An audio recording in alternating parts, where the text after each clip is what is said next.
ఎలా జరుగుతుంది సంకల్ప యాత్ర? జరిగే ముందు ఒక్కసారి ఎలాగో ఏడుకొండల వారి దగ్గరికి వెళ్తున్నారు కాబట్టి ఏడుకొండల వార వెంకటరమణ గోవిందా గోవిందా, ఏడుకొండవాడ వెంకటరమణ గోవిందా గోవిందా.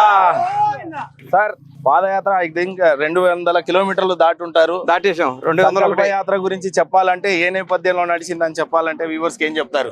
ఇది దైవ కార్యక్రమం సార్. సంకల్ప యాత్ర ఇది రాజకీయ యాత్ర కాదు. చంద్రబాబు నాయుడు గారి కోసం, చంద్రబాబు నాయుడు గారు జైల్లో ఉన్నప్పుడు స్వామి మా సార్ని ప్రాణాలతో బయటికి తీసుకురా, నేను నా గడప నుంచి నీ గడప దాకా వస్తాను మొక్కున్నాను. అది మన 12వ తారీఖు ఆ కేసు పూర్తిగా కొట్టేయడం జరిగింది.